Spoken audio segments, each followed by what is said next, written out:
Hello everyone, जय हिंद। I hope you all are doing well. हम करने जा रहे हैं mains previous year question analysis और आज हम देखेंगे general studies paper 1 Indian history section से एक क्वेश्चन। मैं उम्मीद करती हूँ गाइज आप लोगों ने इस क्वेश्चन को अटेम्प्ट किया होगा और एक बहुत अच्छा आंसर फ्रेम किया होगा। सो गाइज आज हम इस क्वेश्चन में इंडियन हिस्ट्री के एक टॉपिक के बारे में देखेंगे जो हमारे ट्रैवलर्स चाइनीज़ और अरब ट्रैवलर्स के बारे में देखेंगे। तो आपको बहुत सारे पॉइंट्स उसके रिगार्डिंग मिलेंगे।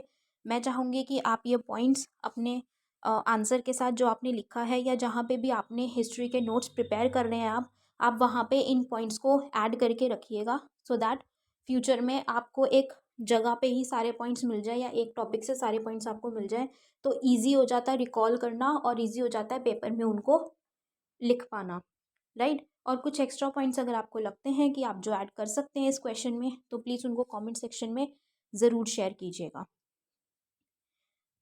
तो शुरू करने से पहले गाइज मैं आप लोगों को बता दूं कि हमारे कुछ फ्री कोर्सेज़ हैं जो झांसर एकेडमी फॉर आईएएस प्रोवाइड करती है।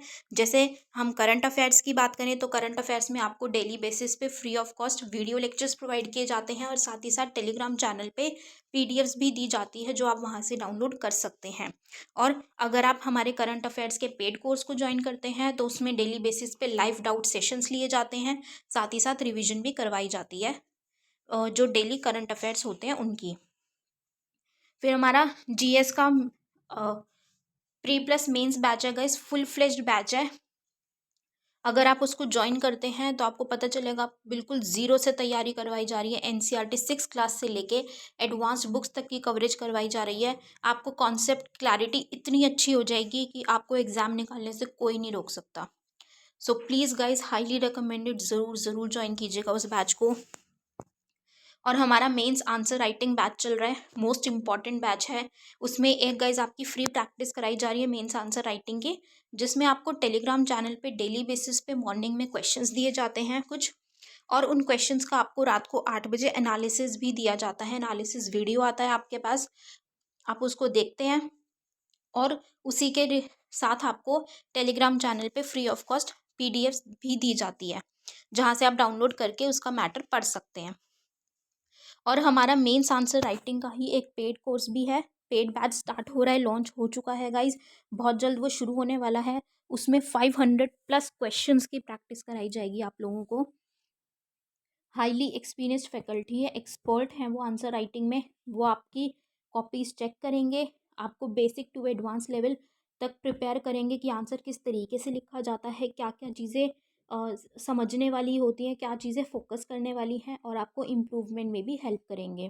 और वो आपको बिल्कुल मेंस रेडी कर देंगे। सो बहुत ज़्यादा ज़रूरी है गाइज, इट्स हाई टाइम अभी से हमें आंसर राइटिंग प्रैक्टिस करना शुरू करना है। तो ये बहुत अच्छी अपॉर्चुनिटी है आप लोगों के लिए आंसर राइटिंग प्रैक्टिस के लिए। तो इस कोर्स को ज़रूर ज़रूर ज़रूर ज्वाइन कीजिएगा गाइज। बहुत लिमिटेड में मिल रहा है आपको, बहुत कम अमाउंट में आपको दिया जा रहा है, कहीं पे भी आपको नहीं मिलेगा, सिर्फ 7777 में आपको दिया जा रहा है। तो जल्दी से जल्दी इस कोर्स को ज्वाइन कीजिए guys, it would be highly beneficial for you all. और इसमें इंग्लिश और हिंदी दोनों में ही आपको आंसर राइटिंग प्रैक्टिस कराई जाएगी, बाइलिंगुअल होगा, सो उसकी भी आप लोगों को प्रॉब्लम नहीं आएगी। तो कोर्सेज को ज्वाइन करने के लिए आप नीचे दिए गए नंबर 9713282838 पे वाया व्हाट्सएप और टेलीग्राम आप टेक्स्ट करके डिटेल्स ले सकते हैं कोर्सेज की और आप कोर्सेज को ज्वाइन कर सकते हैं। तो चलिए देरी ना करते हुए अपने आज के सेशन को स्टार्ट करते हैं। हमारा आज का क्वेश्चन है, assess the importance of the accounts of the Chinese and Arab travelers in the reconstruction of the history of India। Bharat के इतिहास के पुनर्निर्माण में चीनी और अरब यात्रियों के खातों के महत्व का आकलन करें। ये question general studies paper 1 history section Indian history section से लिया गया है और ये क्वेश्चन यूपीएससी ने 2018 में पूछा था। अब हम जब इस क्वेश्चन को समझते हैं तो इस क्वेश्चन में हमसे ये पूछा गया है कि हमें अरब और जो चाइनीज़ ट्रैवलर्स हैं, चीनी और अरब यात्री हैं जो इंडिया में विजिट करी थी, जिन्होंने वो इंडिया में आए थे, तो उन्होंने कुछ अकाउंट्स प्रिपेयर किए थे, अपने कुछ खाते बनाए थे, जिसमें उन्होंने ना कंडीशंस के बारे में बताया था कि जब वो आए थे तो इंडिया में जैसे बहुत सारी तरीके से, चाहे इकोनॉमिक में बात करी, आर्थिक रूप से, सोशल सामाजिक रूप से बात करी उन्होंने, पॉलिटिकल राजनीतिक रूप से भी बात करी। तो बहुत सारी चीज़ों के बारे में उन्होंने अपने खातों में बताया, अपने अकाउंट्स में मेंशन किया।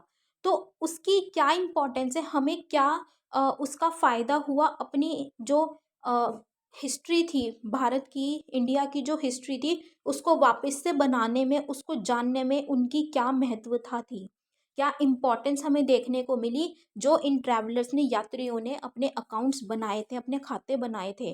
तो ऐसी हमें उससे क्या, कितनी महत्वपूर्ण इन्फॉर्मेशन मिली, जिससे कि हमने अपना इतिहास, अपनी हिस्ट्री को वापस से रचाया, वापस से रिकंस्ट्रक्ट करने की कोशिश की, हमें उसके बारे में पता चला।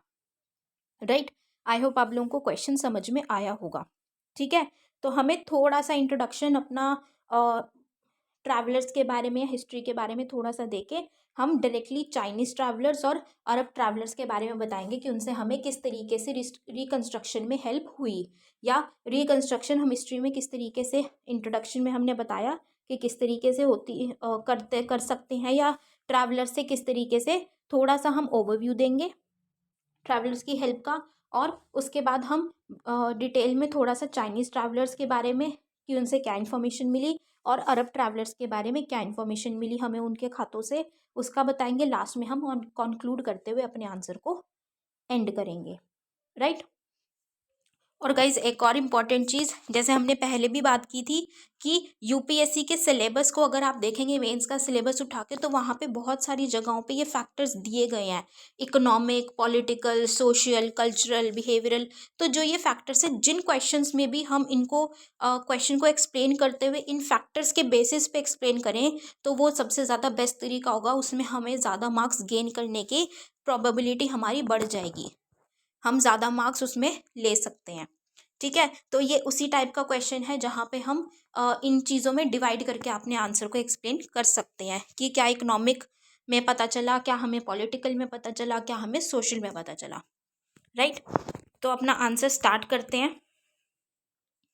तो जब हम इंट्रोडक्शन की बात करेंगे, तो हम उसमें ये बताएंगे कि जब इंडियन हिस्ट्री को हम रिकंस्ट्रक्ट करने की बात करते हैं, या उसके पुनर्निर्माण की बात करते हैं, चाहे एंशियंट, प्राचीन या मध्यकालीन युग का जो एरा था, जो उस टाइम पे चलता आ रहा था, मेडिवल एंशियंट के बारे में, कि उस टाइम पे क्या चीज़ें होती थी, किस तरीके की कंडीशंस थी, किस तरीके की पॉलिटिक्स चलती थी, कैसे लोग रहा करते थे, सारी चीज़ें। तो वो एक बहुत मुश्किल चीज़ है, क्योंकि हमें वो जानना कि उस टाइम पे कैसे क्या होता था। ठीक है, तो हमारे पास उसके प्रॉपर रिकॉर्ड्स नहीं है, एक क्रोनोलॉजिकल रिकॉर्ड नहीं है कि अच्छा इस टाइम पे ये हुआ है, इस टाइम पे ये हुआ है, इस टाइम पे ये हुआ है, कि हम उसको ईजिली कर सके। वो एक बहुत डिफ़िकल्ट टास्क है, हम कर ही नहीं पा रहे उसको, या इस तरीके से, या कोई भी ऐसी कोई इंटरप्रिटेशन हम नहीं कर सकते। उसमें क्या रहते, बायसनेस आ जाती है, कि हम अपने हिसाब से कुछ भी सोच रहे हैं, कि थोड़ा सा हमें पता चला, लाइक प्रॉपर हमारे पास रिकॉर्ड्स नहीं है, इन्फॉर्मेशन नहीं है, जो थोड़ा बहुत है उसी में क्या कर रहे हैं, हम खुद ही इंटरप्रेट करने की कोशिश कर रहे हैं। तो जब हम इंटरप्रेट करते हैं, अपने आप ही अपना इंट्यूशन लगाते हैं कि अच्छा ये हुआ होगा, उस टाइम पे ये हुआ होगा। होगा का क्या मतलब है, क्या पता ना हुआ हो, हमें लग रहा है ना ऐसा हुआ होगा। अब अगर वो हुआ होगा भी, अगर हम 10 लोगों को इकट्ठा करके भी पूछेंगे ना, तो उसमें से 10 के 10 उस चीज़ पे अग्री नहीं करेंगे, क्योंकि हर किसी का परसेप्शन, हर किसी का इंटरप्रिटेशन अलग होता है। तो क्या बात है कि वहाँ पे सब्जेक्टिविटी आ जाती है, मतलब बायसनेस, भेदभाव आ जाता है, कि वो हर पर्सन के अकॉर्डिंग होता है, जैसे उसने सोचा वैसे डाल दिया, लेकिन ज़रूरी तो नहीं है कि वो सच ही हो। तो एक तरीके से अगर हम रियलिटी की बात करें, तो वो इंटरप्रिटेशन या फिर जो रिकंस्ट्रक्शन की हम बात करें, पुनर्निर्माण हमारे इतिहास का नहीं हो पाता। ठीक है, जो आर्कियोलॉजिकल सोर्सेज हमें मिलते हैं, ठीक है, पुरातात्विक जो स्रोत मिलते हैं, या लिटरेरी सोर्सेज मिलते हैं, साहित्यिक सोर्स मिलते हैं, तो वो हमें पूरी तरीके से नहीं है, या पूरा रिकॉर्ड नहीं है उनका, या उनमें कुछ ऐसी लैंग्वेज है जो हम अच्छे से नहीं जानते, तो उसको इंटरप्रेट करते हैं, इंटरप्रेट करके हम इंफॉर्मेशन निकालते हैं, तो उसमें कहीं ना कहीं बायसनेस, भेदभाव आ जाता है। राइट। तो उसके कॉन्टेक्स्ट में फिर हम जब रिकंस्ट्रक्शन करनी है हमें, तो ये जो अकाउंट्स हैं जिन्होंने अपनी आंखों देखा बता रखा है कि जब हम इंडिया में आए, जब हम भारत में आए, तो उस टाइम पे हमने ऐसा देखा कि ऐसा था, लोगों की स्थिति ऐसी थी उस टाइम, इस जगह के लोगों की या इस जगह की अर्थव्यवस्था ऐसी थी।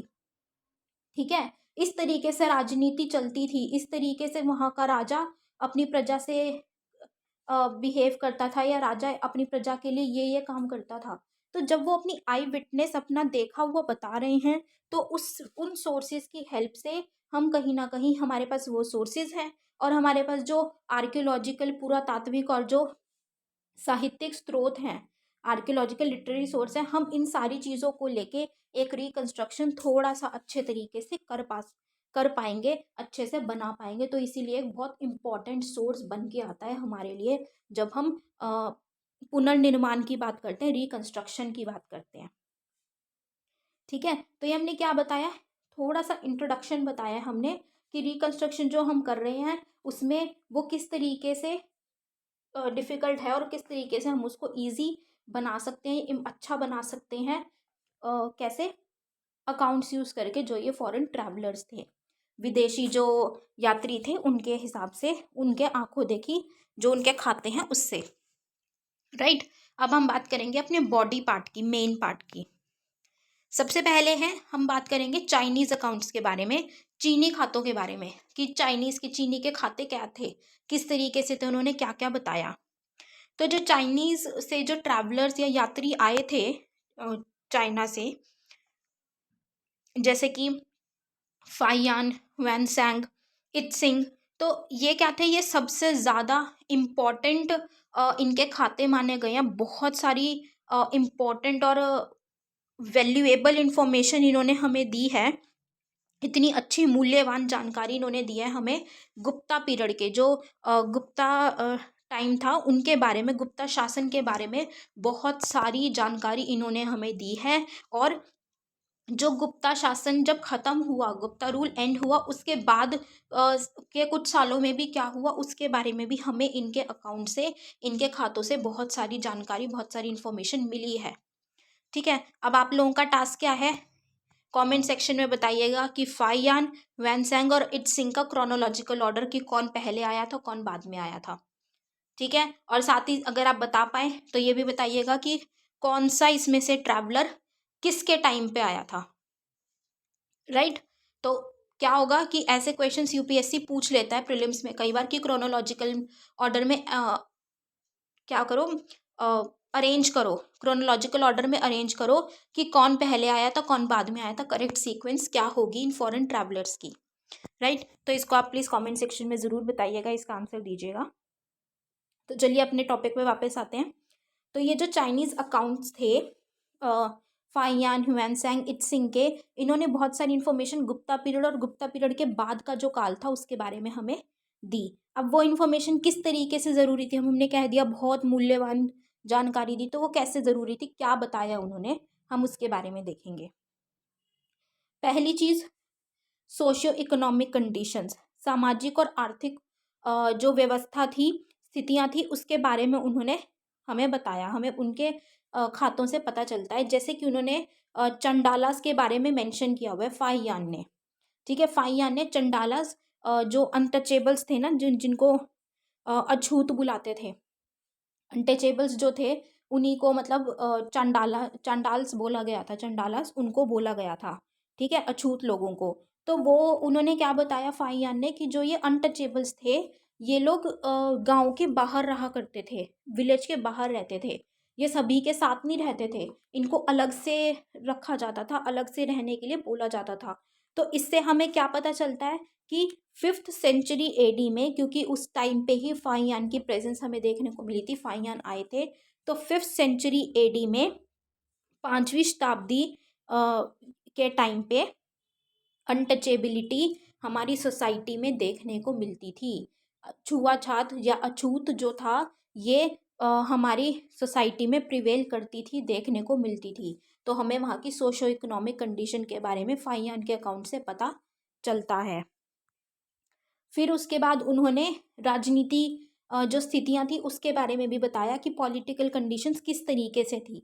पॉलिटिकल कंडीशंस हमें ह्यूएन त्सांग के अकाउंट से पता चलती है। ह्यूएन त्सांग जो कि 7th सेंचुरी एडी में जो हर्षवर्धन थे उनके काल के टाइम पे, उनके शासन के दौरान आए थे, वो इंडिया में विजिट किया था ह्यूएन त्सांग ने। तो उन्होंने क्या बताया कि उस टाइम पे पाटलिपुत्र जो था, जो इतना इम्पोर्टेंट था पहले, वो पतन की ओर जा रहा था, वो डिक्लाइन की तरफ जा रहा था। ठीक है, उसका पतन देखने को मिल रहा था। और उसी के दूसरी तरफ जो प्रयागराज है, कन्नौज है, प्रयागराज कन्नौज जो दोआब था, वहाँ पे वो और ज़्यादा इम्पोर्टेंट उभरता हुआ नज़र आ रहा था। उसकी जो इम्पोर्टेंस है, महत्वपूर्णता है, जो वो बढ़ती दिखाई दे रही थी। राइट, तो इससे हमें क्या, उस टाइम की राजनीतिक जो स्थितियाँ थी उसके बारे में पता चला। उसके अलावा हमें क्या पता चला, nature of Buddhist doctrines, rituals and monastic institutions जो इंडिया के थे, मतलब भारत में बौद्ध सिद्धांतों के बारे में, कर्म कांडों और मठीय संस्थानों की प्रकृति के बारे में भी हमें पता चला। किसके अकाउंट से? ह्यूएन त्सांग के और इत्सिंग के अकाउंट से।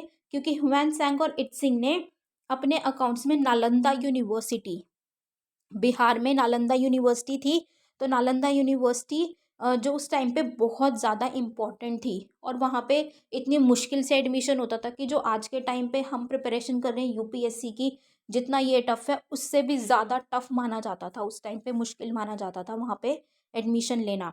तो जो ह्यूएन त्सांग और इत्सिंग के अकाउंट से, उससे हमें नालंदा यूनिवर्सिटी में किस तरीके से बुद्धिस्ट के बारे में या बौद्ध धर्मों के बारे में हमें वहाँ से पता चला। उनके रिचुअल्स के बारे में हमें उनके अकाउंट से जानकारी मिली, इंफॉर्मेशन मिली। राइट, तो ये हमने किसकी बात की? चाइनीज़ अकाउंट्स की। ठीक है, उसमें हमें रिलीजियस भी पता चल गया, सोशियो इकोनॉमिक भी पता चल गया, और पॉलिटिकल भी पता चल गया। मतलब सामाजिक और आर्थिक भी पता चला, राजनीतिक भी पता चला, और जो रिलीजियस है, धार्मिक है, उसके बारे में भी पता चला कि बुद्ध के कैसे चलते थे, किस किस तरीके से धार्मिक चलता था, या उसके डॉक्ट्रिन्स किस तरीके से थे, वो हमें ह्यूएन त्सांग और इत्सिंग से पता चला, उनके अकाउंट से। फिर हम बात करें अपने दूसरे ट्रैवलर्स की, जो थे अरब ट्रैवलर्स, जो अरब से आए थे। उन्होंने भी अपने कुछ खाते बनाए थे, और उनके खातों से भी हमें बहुत जानकारी मिली है, बहुत ज़रूरी सूचना वो हमें देकर गए हैं। जब हम अरब ट्रैवलर्स की बात करते हैं, अरब के जो यात्री हैं उनकी बात करते हैं, तो उनमें कुछ व्यापारी आए थे वहाँ से, कुछ मर्चेंट्स थे, जैसे सुलेमान, अबू जैद। तो उन्होंने अपने अकाउंट्स में इंडिया की जो कल्चर और साइंस के बारे में, इंडिया की जो भारतीय संस्कृति थी, और भारत में विज्ञान किस तरीके से बढ़ रहा था, या भारतीय विज्ञान किस तरीके का था तब, उसके बारे में बहुत अच्छी इन्फॉर्मेशन दी। और ये ट्रैवलर्स ने अर्ली मेडिवल, मतलब जो प्रारंभिक मध्ययुगीन भारतीय इतिहास के बारे में हमें बताया। अर्ली मेडिवल इंडियन हिस्ट्री के बारे में उन्होंने हमें बहुत सारी इन्फॉर्मेशन प्रोवाइड करी। हमें काफ़ी कुछ पता चला उनके खातों से, उनके अकाउंट से। तो देखते हैं क्या पता चला। जब हम अबू जैद की बात करते हैं, तो अबू जैद ने बताया कि जो इंडिया के प्रिंसेस थे, ठीक है, जो भारत में जो राजकुमार देखने को मिलते थे हमको, जो वो राजकुमार थे, जब वो कोर्ट में बैठे होते थे, कुछ कार्यवाही कर रहे होते थे, बातचीत कर रहे होते थे, ठीक है, कोई डिसीजन ले रहे होते थे, तो उस टाइम पे जो वहाँ की महिलाएं थी, वो अनवेल्ड रहती थी, मतलब वो पर्दा नहीं करती थी। ठीक है, उनको पर्दा करने के लिए, मतलब उनको ये छूट दी गई थी। जैसे उस टाइम पे क्या था, अगर आप लोगों को पता होगा, कि पुराने टाइम पे हमारी सोसाइटी में पर्दा प्रथा चलती थी, कि जो लेडीज थी, औरतें थी, उनको मुंह उघाड़ने के लिए नहीं बोला जाता था। उनको बोला जाता था कि आपको अपना मुंह ढक के रखना है, पर्दा करके रखना है। तो एक पर्दा प्रथा चलती थी। लेकिन उन्होंने क्या बताया कि जो ये ऊपर क्लास के, अपर क्लास की जो महिलाएं थी, ऊंचे पद की महिलाएं थी, उच्च वर्ग की, उन्हों वो लोग जब कोर्ट में बैठते थे, और वहाँ के राजकुमार जब वहाँ पे कोर्ट में बैठे होते थे, तो वो वहाँ की लेडीज़ को, औरतों को पर्दा करने के लिए उन्होंने मतलब वो अनुमति दे दी थी कि आपको पर्दा करने की ज़रूरत नहीं है, आप पर्दा हटा के बैठ सकते हैं वहाँ पे। तो उन्होंने उस कंडीशन के बारे में बताया कि जो अपर क्लास वुमेन हैं उनको उनके वहाँ पे पर्दा प्रथा इतनी ज़्यादा वो नहीं थी, उनको वहाँ पे छूट दी गई थी कि आप पर्दा नहीं चाहते हैं तो आप ना करें, राइट। उसके अलावा हमें उन्होंने सोशो इकोनॉमिक कंडीशन के बारे में बताया कि अर्ली मेडिवल पीरियड में किस तरीके की सामाजिक और आर्थिक व्यवस्था थी, सामाजिक और आर्थिक स्थितियाँ कैसी थी।